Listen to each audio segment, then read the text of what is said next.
Hi, I'm Ashley. I'm Jen. And I'm Sara, and we are Unabridged, the podcast where teachers take on books. Join us each week for bookish episodes and check out our website, unabridgedpod.com, where you can find lots of new bookish content every week. Find us on Instagram, Facebook, and Twitter at Unabridged Pod and message us there or see our website to get plugged into the Unabridged community. You want opinions about books? We've got them.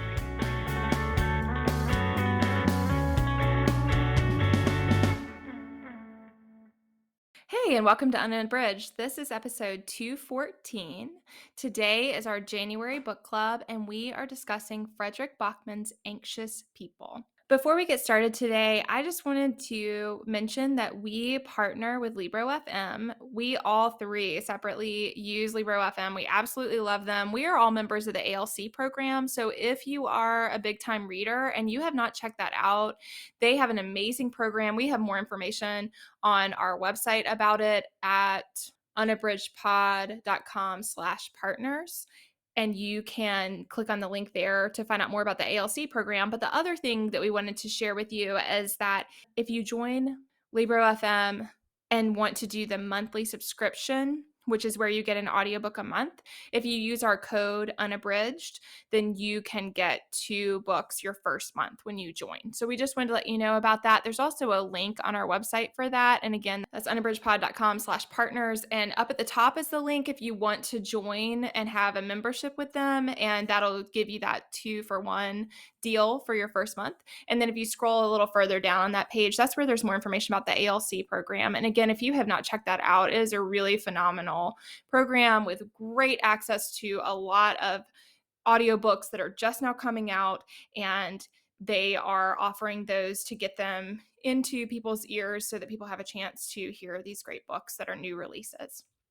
Before we get started with our book club discussion today, we are going to share our bookish check-in like we do every week. Sara, what are you reading? So I am currently reading Matthew McConaughey's Green Lights. This is a celebrity memoir. I'm listening to it on audio because he reads it, and it's well documented how much I like that. And it is really interesting. He kind of weaves stories about his life from the beginning. I think for his first 50 years is what he kind of touts it as, but he weaves stories, but also like these motivational type vignettes within. It's just it's really interesting and it's really good. He's an actor, so the reading is dramatic. He delivers lines and he has a lot of these like bumper sticker. He'll say bumper sticker and then it'll be this like saying that has to do with whatever he is talking about and something that he would put in a bumper sticker or prescriptions or some, I don't know. And he will have like a quote that is supposed to be poignant. And so it's different, but I like it. And I especially the motivational portions are a little off-putting at times, but I really like the stories that he tells and learning about how he grew up. And then of course I like celebrity gossip and the genre of celebrity, like voyeurism.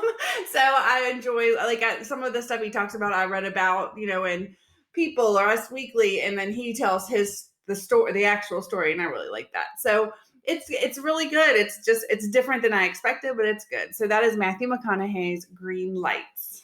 That one is definitely on my TBR. I really want to read it. I really don't think that I would enjoy it as much if I weren't listening, because he brings a lot to the table when it comes to the reading of his words. Yeah, that makes sense.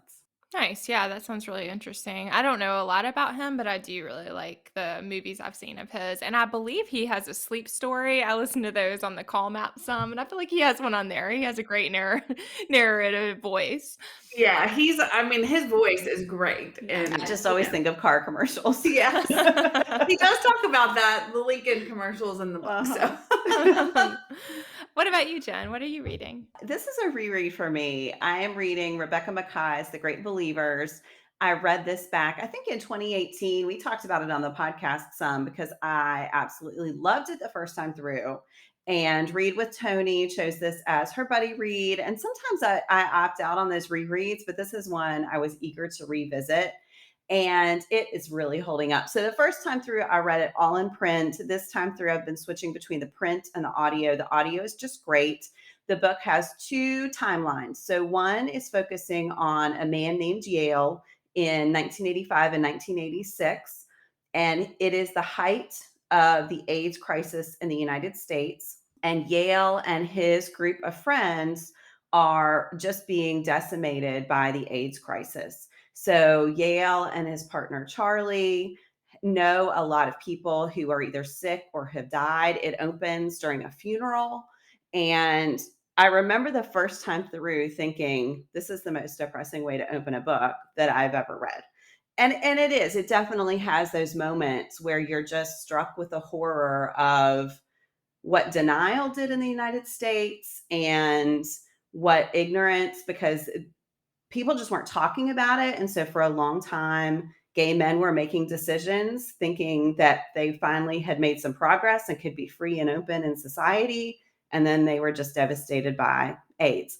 The other storyline is taking place in 2015 in France. And it is focusing on Fiona, who is the sister of the man whose funeral opened the book. So it's, decades later, she has gone to France to find her daughter, her estranged daughter. She's searching for her. She's hired a private detective. She found this really strange little clue that led her to believe she was in France. And so she is staying with one of the men from that community. He's an artist, and he is getting ready to open a show with photos and video of that group of friends in France, just by coincidence. So that's not why she's going to France, but that is happening while she's there.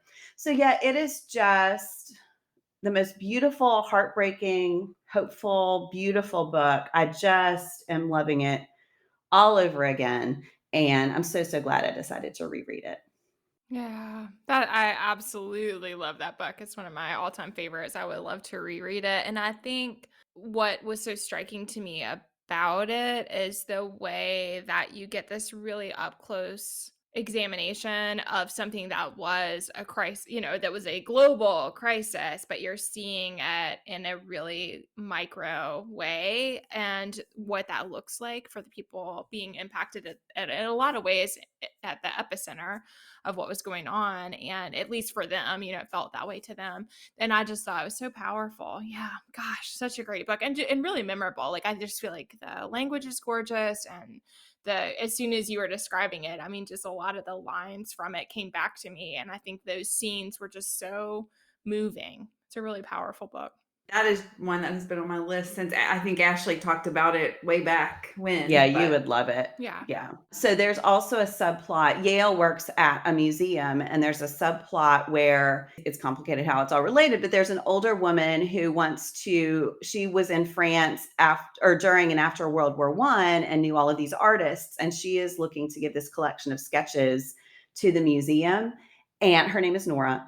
And she is one of my favorite secondary characters ever. She is so fabulous. She has all these stories, and she's really invested in telling the stories of these artists, these men that she knew. And she makes this explicit comparison between the way that the male population was devastated during World War I and the way that Yale's community, his friends, are being devastated. And yeah, I noticed that the first time. I don't know why. That part I listened to, there's something in the narration there.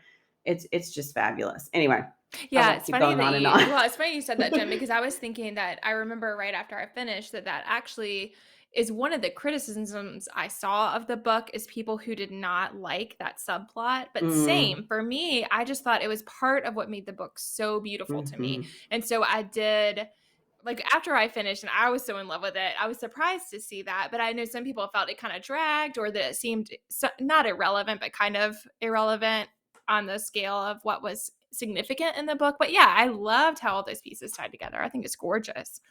I will say one more thing, and then I'm going to turn it over to Ashley. I saw Rebecca Mackay speak at the National Book Festival, and you can watch that video. And she just talked about how she became interested in this topic And a lot of the research that she did, a lot of the interviews that she did with men in the United States who were living during that time and who had survived. And yeah, her talking about what that process was like to get those stories from those men was just fascinating. And yes, she's an amazing person too. So, okay. I will stop going on and on, but everybody should read this book. Okay. Ashley, what are you reading? I am reading one that has been very long waiting on my TBR, and it's Jonathan Safran Foer's Extremely Loud and Incredibly Close. And the reason I really wanted to read this is because I had several students, one in particular, who this was her most favorite book. She absolutely loved it. She did this phenomenal AP Lit research project on it. And at that time, she had already read it. She was rereading it, did this really critical work. And that was really impactful to me and has stayed with me. And so I just had been wanting to read it. And I finally got a hold of it through the library. And so I have really enjoyed it so far. This is the story of Oscar, and he is a very precocious, I believe he's 9, so around 9 years old. He's a very precocious 9-year-old, and he is working through the aftermath of the death of his father. We know in the beginning that his father died on 9/11. And we also know very early on that he was the one who came home first, and that his dad had left a series of messages that Oscar heard but did not share with his family. He transferred them to this like secret phone, and then he is holding this secret that he had heard these messages. And shortly after that, he comes across a couple of things that lead him to believe that there is kind of, he and his dad used to have these like seek and find adventures, and his dad would do those with him, and he comes across a key in an envelope that leads him to believe that there's kind of one more adventure out there connected to his dad. And so he is embarking on this journey to unpack that adventure and to figure out where that key belongs and who it connects to.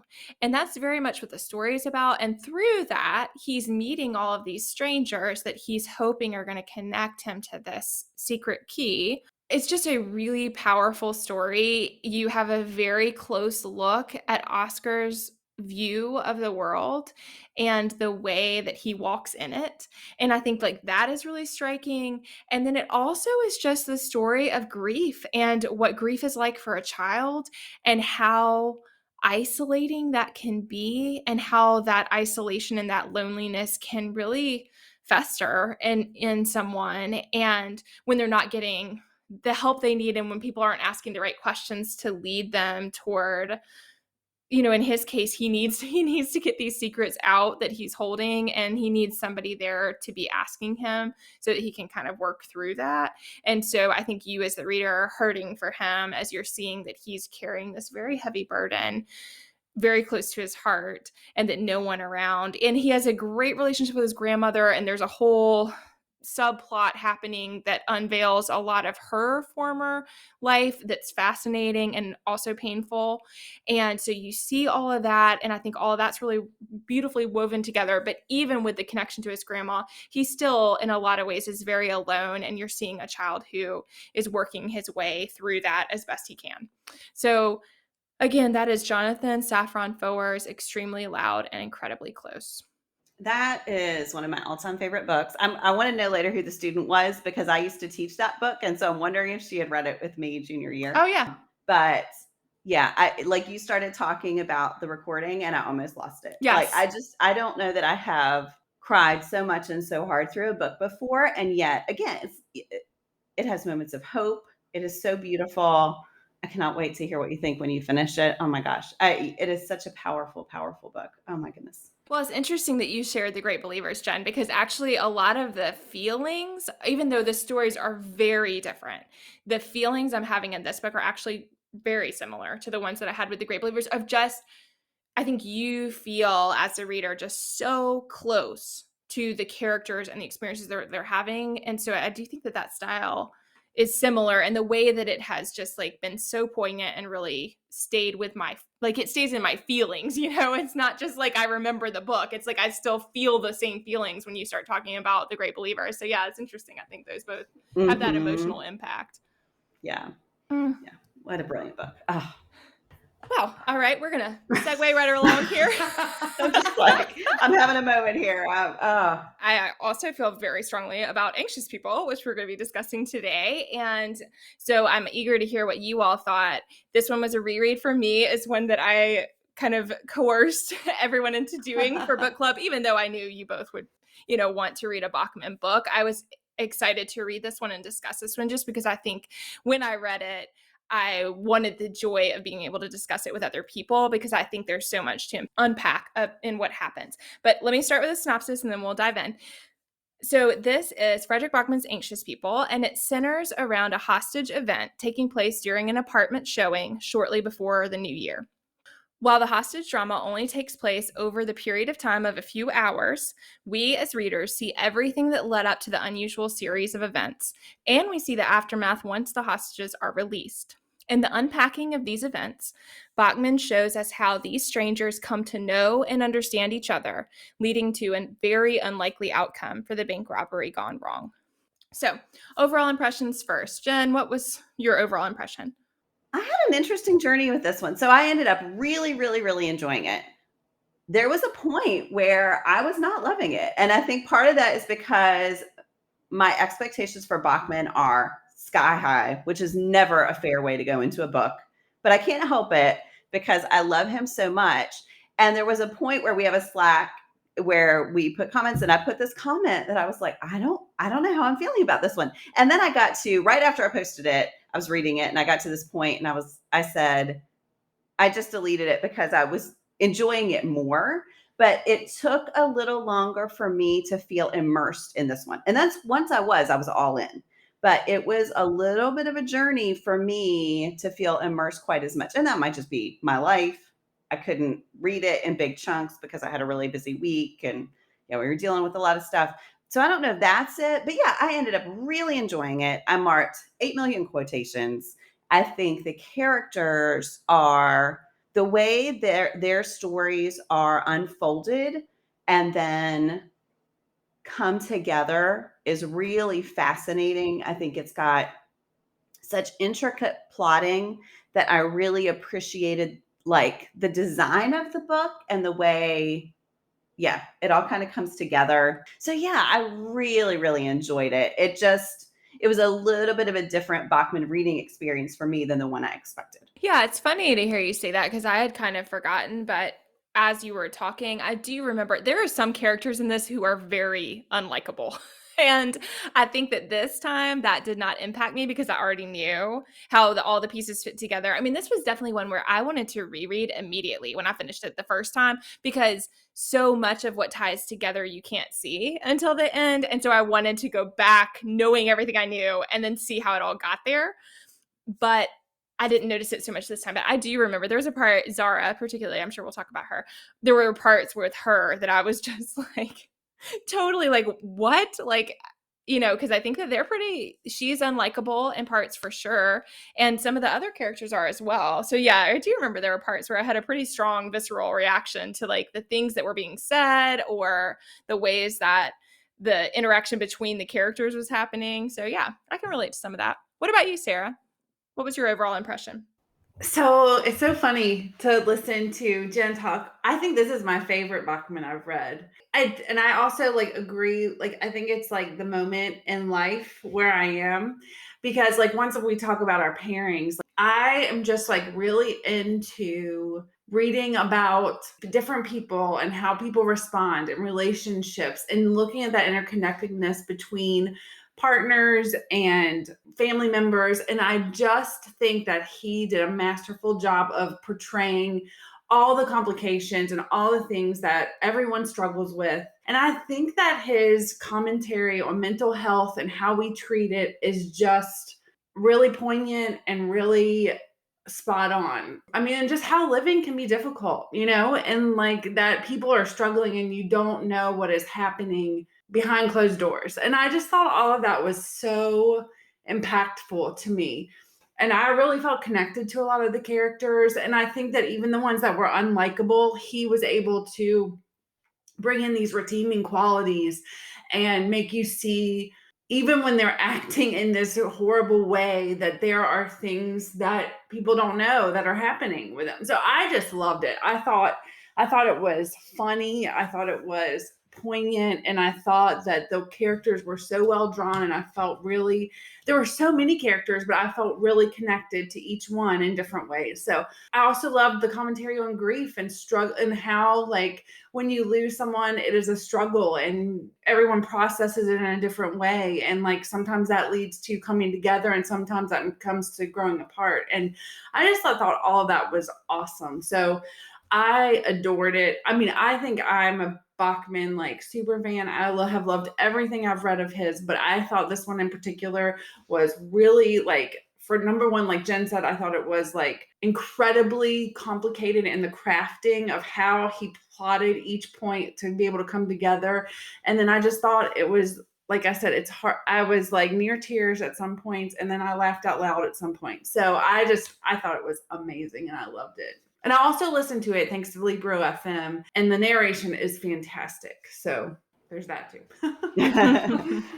Yeah, absolutely. And how about you, Ashley? I think we know a little bit about Absolutely. I adored this one. And I thought, like I said, it's funny because I had forgotten about kind of that first reading journey until you were talking, Jen, that there were parts where I was like off put by the things that were happening. And it, like Sara said, I mean, I think that all of those develop into something. And that's kind of why I had forgotten about that part of the journey, because you come to love each of the characters so much with all of their flaws. You love everything about them, including their iciness or their peculiar behaviors or, whatever thing. And I think that's part of what's done so beautifully. But there are two things that I think absolutely worked. And I'll just go ahead and say these, and then I want to hear what worked for you all. But I think what is striking to me are two things. And one is the way that Bachman brings the reader in to this situation and helps the reader empathize with someone who's made a really terrible choice. And I think we see how each of the characters in the book comes to that conclusion with the bank robber, but we do it too. And I love that. Like, that was really striking to me. And then the other thing that was really striking to me is the way that people can come together who know nothing about each other and work toward a common cause. And I think that those two things were what really resonated for me. And then, like Sara said, I think all the commentary about mental health, about suicide, about the stigma related to it, about the way that it impacts a whole community and the way that we carry the burdens of it, and the way that we carry the burdens of thinking about it and what it means for each person. I think the way that all of that works out is really amazing too. So yeah, I mean, as I said in the beginning, I feel like I showed my hand, but I wanted to read it as a group because I felt like it's great for discussion. I think there's a lot you can talk about. And for sure, I cried through the first time, cried through the second time, laughed through it. And, I think that that's hard to do too, but I felt a lot of the humor. I mean, you mentioned that, Sara. It's just absolutely hilarious. I mean, laugh out loud funny in a lot of parts. I mean, everything about Leonard and his character Yes. is just absolutely hilarious, but also, social commentary about what what we value in society and why, and what people will do to affect that. And I think all of that's just so fascinating. So yeah. So those were some things that worked for me. What's something that worked for you, Sara? So when I was talking about how I felt overall about the book, I think the treatment of grief is something that really stood out to me. And especially Estelle and her, that part, I feel already verklempt, so I'm going to try to get through this without tearing up.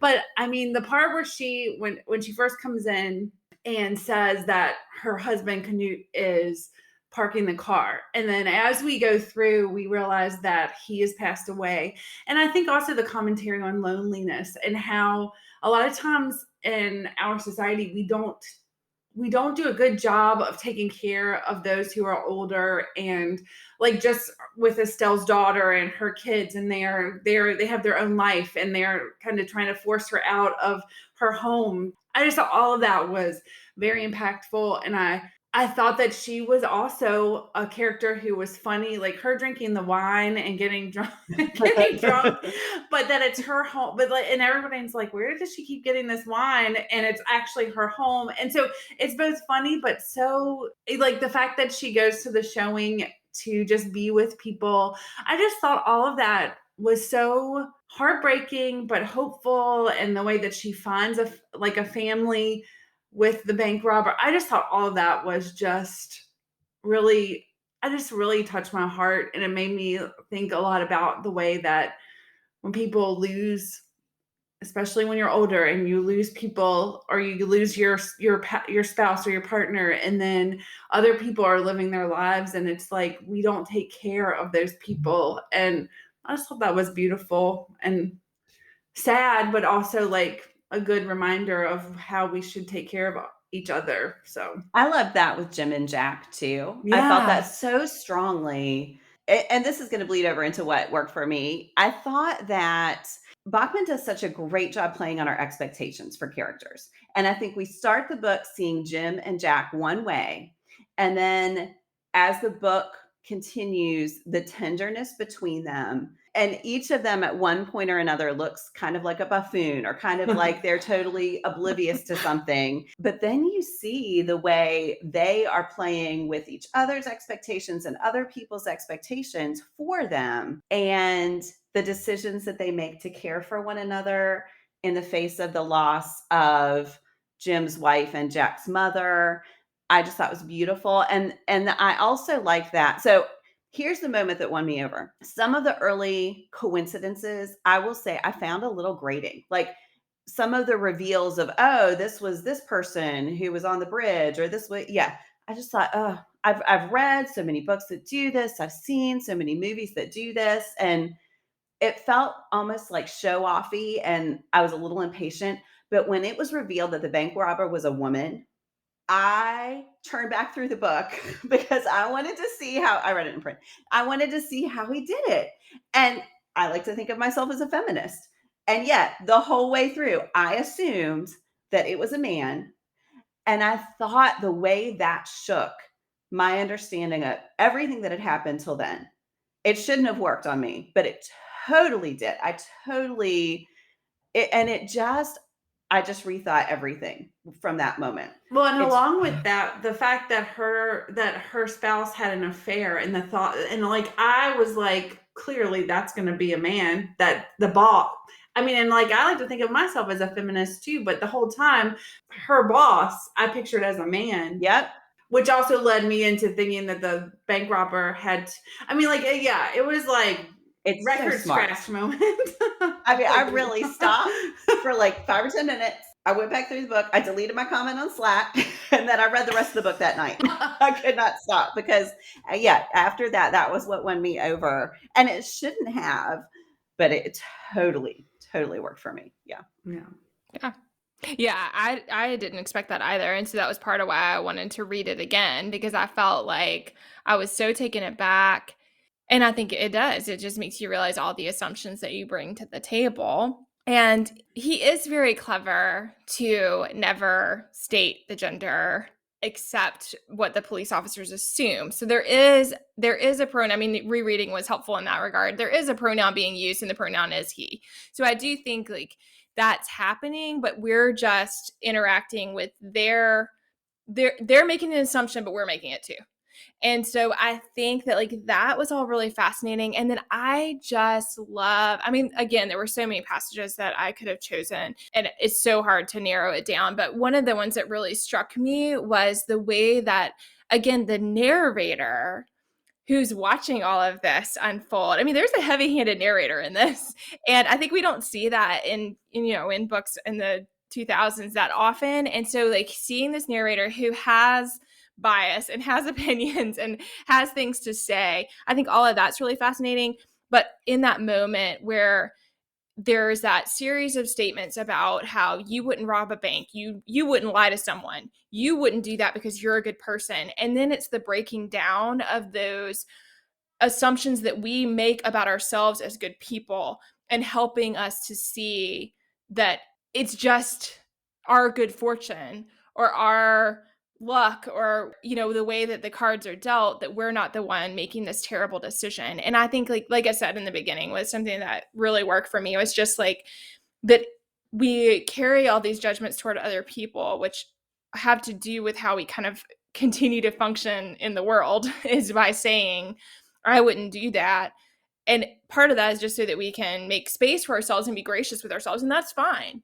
But then it's like remembering that there are all these things that have nothing to do with your own actions that help you have a home, pay your bills, do all these things that would prevent you from having to rob a bank. And I think like that part is just so powerful. It's such a powerful message. And I think when we find out it's a mom who doesn't want to get separated from her children, again, it's like that's like a core fear that people have, is a separation between a mother and child. And so just that unpacking of like how that can go wrong and how quickly that can happen is unsettling, but also is what evokes the empathy that I think is so powerful in the book. Empathy is a great word right there. Yeah. That it is just the way he builds that. Yeah, it does it for us, but but again, we see it happen for the characters, and I think like that's really amazing too. And exactly what you said with Estelle, Sara, and the ways that they come to love her and care for her, and I think like all of that is just again because of empathy and that ability to see her and to see her as a complex person and not in this like simple way, and then that leads to this really great relationship. Yeah. That happens with Roger and Annalena too. I went in to the descriptions of their relationship in a very particular way, which again, he is building on the assumptions that he knows we will make. Yep. But that's another one. I just came to love both of them so much, but they are so different from who I thought they were at the beginning. I mean, if you go through every character in that book and look at the course of what we understand about them, and then what we assume about them, and then what we come to understand, every single one, it is a journey. And I don't know how,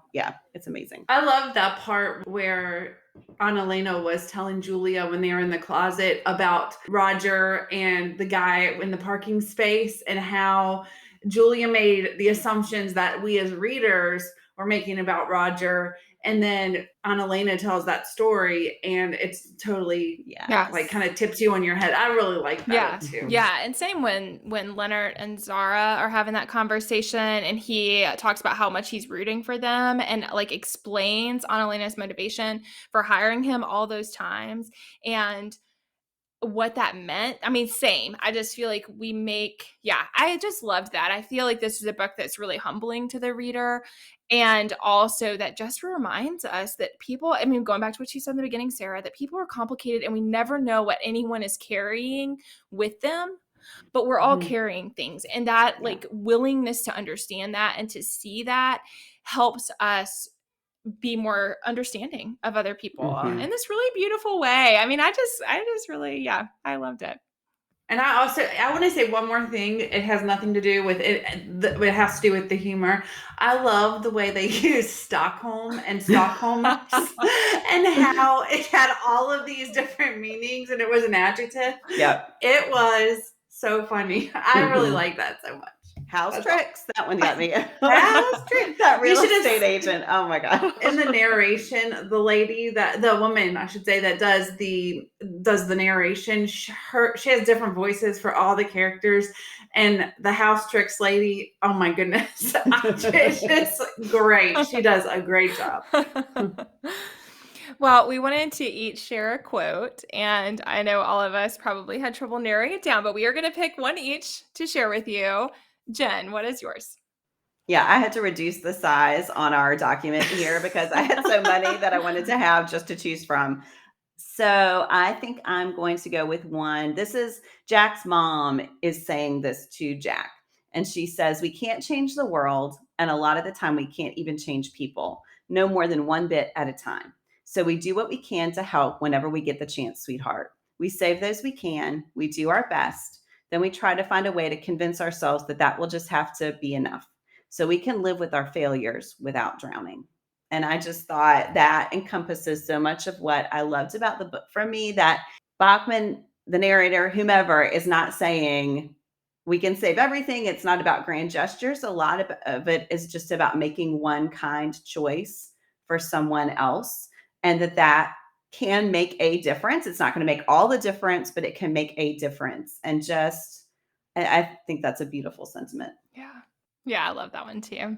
And I loved the idea, like that something else that came up related to them a lot was about even if the world's going to end tomorrow, I'm paraphrasing because I don't have the quote in front of me, but even if the world's going to end tomorrow, I'm going to plant my apple seed today. And yes, that is something that Jack and Jim are holding on to from their, from his mom/wife, and something that she really instilled in them. And I just thought that was really beautiful too. I mean, this idea that things may be terrible and there may be something really horrible coming tomorrow, but we still have to do our best today. And we still have to we just have to do our best, and we have to keep doing that even in the face of what could be really awful circumstances. And I think that's really powerful too. What about you, Sarah? What's your pick? Oh my goodness. I had so much, I had so many things marked, and I listened. So I was screenshotting, and then I would find it in my book. But I think what I'm going to go with is Annalena. She said, you love each other until you can't live without each other. And even if you stop loving each other for a little while, you can't live without each other. And I really appreciated the representation of Annalena and Roger's relationship in the book, because I think a lot of times we get parents of young kids or we get real older people, but these are two people who their children are grown, but they're not what you would say elderly. They're just trying to navigate not having kids, and both of their children have decided not to have grandchildren or have babies themselves. So they are trying to navigate life with each other and in retirement, and trying to figure out how they're going to make it. And I really loved when she was kind of giving this advice to Julia and Ro, who are at the beginning of their relationship. And I think a lot of times marriage, people think about it in a way that is before you are in the marriage, you think about it and that this is going to be like a fairy tale. And I happily think ever after, yeah. And marriage is hard work. And there are times when you have to just suck it up and push through, because you love each other, but you might not always like each other. And I mean, and I just think that Annalena bestowing that knowledge and her experience to Julia was just really impactful. And I love this quote because I think it's a good representation of marriage and how you have to work at it to make it work. Yeah. Yes. I thought, I mean, you commented on that too, Jen, earlier about how they turned out to be such different people than what we kind of judge them to be. And I think we see that in the quote, and we see that, I think part of what I really love is that you see that it's hard work, like you said, Sarah, but then that they really love each other and that they care so deeply about making each other happy. And I think that's what's really beautiful, is that juxtaposition of seeing how difficult it is and how both of them, in those interviews early on where they're talking and they're unpacking their problems to Yes. Jack and Jim, and the poor police officers are wanting to beat their heads against the wall. But I think you see that, which again is that surface level idea of thinking something about someone. And then we come to see that really everything that both of them are doing is so much about bringing happiness and fulfillment to the other person, even if it's misguided. And I just thought, I love that. I almost picked for my quote the thing about the climbing trees. Again, I'm paraphrasing because I don't have the quote in front of me. But I mean, where it talks about how when you have children, you're just up and down and up and down and up and down the trees. And every day is just this jungle of trees. I feel like y'all probably related to that. I have young children, and I just totally relate to that suddenly you can't keep up with the time. And all you're doing every day is this really difficult task of carrying on, and how you just hope that at the end of that, everything's going to be good. But then how hard it is for that to be the case when years and years and years have passed of you all not climbing together, but both climbing up and down this journey. You know, I mean, it was just like really like Sisyphus. I mean, I think it's that idea of that you're just doing the very best you can, and then every day the rock rolls down and you do it again. And I mean, I love my kids, but it does feel like that. And I just thought that was so resonant, and I appreciated seeing that in a book, because I think that often either the relationship is unhappy and things are falling apart, or the relationship is kind of in a happily ever, you were moving toward a happily ever after situation. But I thought this was just a really authentic, that it is all the things. It is happy, it is unhappy, it is up and down, and that's all part of it. And it's hard work. Yeah. And I think too, like this was another example of me making like you said, assumptions, and also like gender-based assumptions based on Annalena and Roger. And like I thought Roger, you know, I mean, like finding out that Annalena was this high-powered executive and that Roger chose to stay home with the kids and all that, and then like once they left, he couldn't find his purpose and all that. I mean, I totally like, based on gender roles, like place them in each of them in a category, and then then that makes you self-examine. And why am I doing that? You know, well, and even his ambition and stuff, I think lines up with those assumptions that you make, because you think that why he cared so much about having to, you know, about nobody cares when I retired, or he wanted to move up, that all of that was based on this idea that he was completely motivated by his professional ambition, whereas really, you know, we come to find out that it was very different from that. So so fascinating. Yes. Ashley, what quote do you want to share? So I had a bunch, but I am gonna go with this one, and this is not my favorite, as far as I think there are others that are more lyrical, that struck me more as being like a truth about life. But this is something I wanted to share because I like the way it showed the characters. And this is about Roger and Julia, who are a very unlikely pair amid the group, and they find themselves together. And so this is that section, and it says, Roger was standing beside the fireplace, unsure of how to make himself useful, and said to Julia, "Do you know how to do that?" Julia glared at him and was about to tell him that her mom had taught her how to make a fire in such a way that Roger couldn't be sure that didn't mean Julia and her mom had set fire to her father. But it had been a long day. They had all heard one another's stories, and that made it harder to dislike one another. So Julia said something incredibly generous instead. "No, can you show me how to do it?" Roger nodded slowly, crouched down, and started to talk to the wood.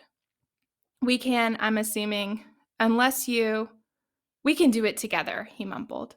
She swallowed and nodded. "I'd like that." "Thanks," he said quietly. And I think I just absolutely love that, because it shows how it takes a little work to dig inside ourselves to be kind, but how those tiny little gestures can mean so much. And I just think, like, I mean, my kids have been in a foreign country and they don't speak the language very well. And I think other children will never know what it feels like to them when somebody reaches out to hold their hand, or to pat them on the back, or to walk into the building with them.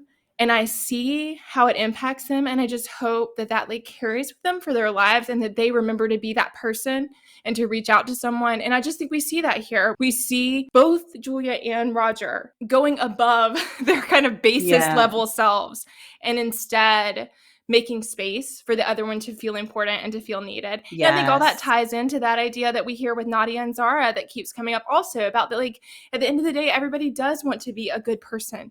We do want to be needed. We want to be useful. We want to have a purpose. And so I just love how, while we see that each person in this is such an individual and they're so unique in the way that they walk in the world, they also have these really important things in common. And like when we remember those, that we're like such better people. So yeah. That line within that quotation, they had all heard one another's stories, and that made it harder to dislike one another, I think is so powerful, because of course that's true. How often is it that we hear about something someone has done and that's all we know about them? And we judge their whole existence, their whole humanity on the basis of that one thing. And then when you hear everything that led up to that, whether it explains it or whether it just shows that that is not the only thing we should know about that person, it is so powerful. Yeah. Oh, I love So we are going to share our pairings. We got to move things along here. We can talk about this all day. I But know. we also know that you all are listening, which we appreciate. So we're going to keep going. We wanted to share our pairings for this one. And I've lost track, which I always do when I'm the one hosting. Jen, what's your pairing? So I had to ponder this for a while. I eventually settled on Muriel Barbery's The Elegance of the Hedgehog. And the connection I see here is that I really loved about anxious people that sense of empathy and of graciousness and of forgiveness that we have for people who make mistakes or who aren't always pleasant, or we only see one side of them. And so, again, we make these assumptions. And I felt so many of those things were true in this book. So, The Elegance of the Hedgehog has two main characters. One is Renee. She's a concierge in an apartment building in France. And at first, you think that she is this not very smart, really cranky, just really unpleasant person in the building who just doesn't like anybody and goes out of her way to be sort of abrasive to everyone in the apartment building.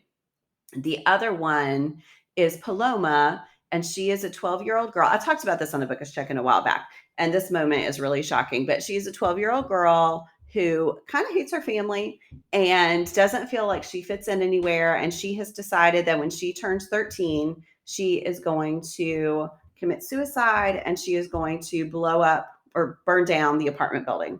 And again, I think you start the book with these assumptions about these characters and their place in the world. And as their stories develop, you understand who they really are. You understand how they relate to the world. And they come to know each other. And you see this building sense of connection and what that can mean for characters. There are a lot of other secondary characters in the book who sort of flesh out this idea. So, and it's not quite the same ensemble feeling that Anxious People has. There aren't as many characters who are the focus of the narrative, but you do get that sense that there are so many people who have hidden depths who others judge because of one thing about their personality or their character or their appearance, and that all of them have depths that we eventually get to see. So there are so many, the plot is not really the same, but there are so many feelings that I felt when reading that book that I felt when reading Anxious People. So for me, that's the real connection there. So again, that is Muriel Barbery's The Elegance of the Hedgehog. Yeah, I remember you talking about Jen. It sounded really interesting. And then I have seen some really great reviews about it that have made me want to read that one. Yeah. I think you both would really love it. It's amazing. What about you, Sarah? What's your pairing? So my pairing is the Cynthia D.A. Prick Sweeney's Good Company. I read this, and I think I talked about it in a Bookish Check-in. I read this for my In Real Life book club, and I loved it. And like Jen was saying, I think that the reason I paired it with Anxious People is I had a lot of the same feelings when I was reading this book and really felt impacted by the characters and their choices, just like I did in Anxious People.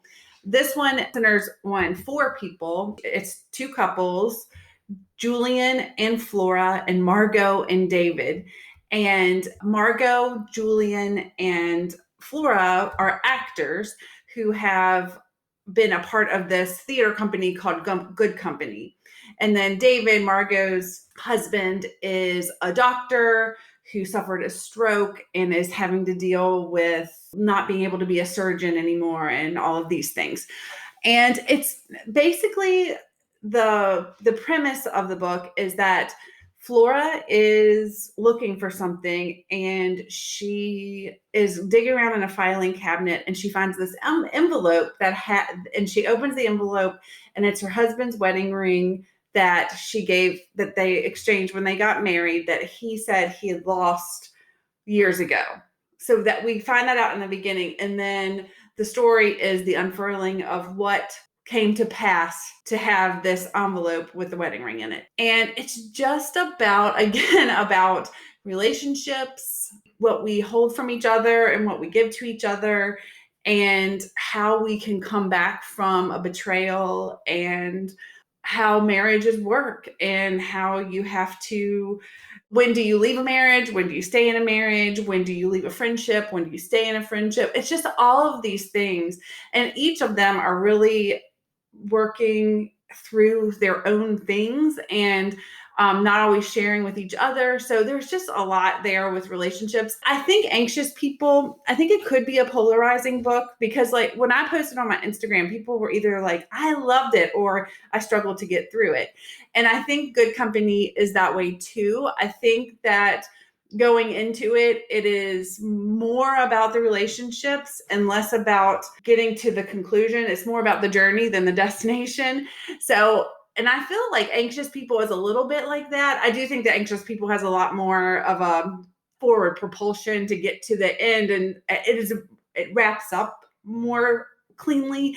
But I do think that they are similar in that they really focus on relationships and the way that we interact with each other. And they both have a pretty impactful message, in my opinion. So that is my pairing. It is Cynthia D'Aprix Sweeney's Good Company. Yeah, I'm really intrigued by that one, Sarah. I can't wait to read it.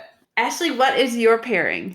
So I went a little bit of a different route, I think, but I chose Taylor Jenkins Reid's Malibu Rising. And I shared this one on a Bookish check-in, but the reason I wanted to use it for a pairing is because, like Anxious People, it has a central event that is pretty tightly woven and happens over a short period of time. But a lot of the book is the unpacking of everything for the characters that leads up to this relatively compact event. And so that was the main reason that I chose it, because I think I appreciated the way that they unfurled and felt like that part was really similar, the framing component of it. But the other thing that you really see in this focuses on 4 siblings. They are all in early adulthood. The youngest of the 4 is still college age, but they're all kind of in their 20s, and they are navigating their relationships with each other. And so it's a lot about the responsibilities we have, responsibilities for ourselves, responsibilities for the people we love, how those can weigh us down, and also how important the people are to us and how far we'll go to take care of them. And so I think that we see that in Anxious People, and we see that in Malibu Rising, and the way that because they love each other, these siblings will go so far for each other, and yet they all are carrying these secrets and they have these burdens and all these layers under the surface. And even though they know each other so well, there's so many things they don't know about each other. And I think we see that in this too with Jack and Jim. I think we see it with Annalena and Roger. I think we see it with Julia and Ro. And so I think when we get to see their relationships in the book, I think that those parts are similar in the way that we realize that these are complex people and that each individual has all of these parts of themselves, and that affects the way that they interact with the people they love. So I really absolutely loved Malibu Rising. We are all big Taylor Jenkins Reid's fans here. So if you've been listening, I know you've heard us talk about her books before, but I loved this one and just found that it was really powerful. And yeah, I think that's such a that. great pairing. Yeah, so good. So, I mean, I was going to say about the narrator, but then I realized it's not the same narrator, but that one on audio is Julia Whalen, she's a great narrator, and Anxious People is Maren Ireland, who is also a great, both of them, I'm a big fan of their narration. So anyway, yeah, I think that it's a great fit. It's quite a different book, and the things that I talked about that I absolutely loved in this one are quite different than the things I loved in Malibu Rising, but both of them have that strong focus on relationships and on what makes them work and why they're complicated. And, like I said, the framing part I think is really significant as far as just the way the plot unfurls. So, well, we wanted to end with Bookish Hearts before Give Me One. Jen, how many Bookish Hearts? So for me, because of all the things I said at the beginning, this one gets 4.5. Awesome. And what about you, Sarah? 5 Bookish Hearts. If I could give it 10. What about you, Ashley? Same. I give it all the hearts. I absolutely love it. I loved it the first time. I love it again.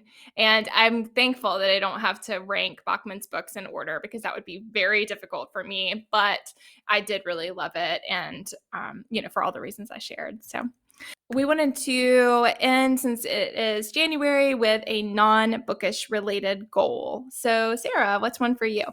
Oh, there are so many.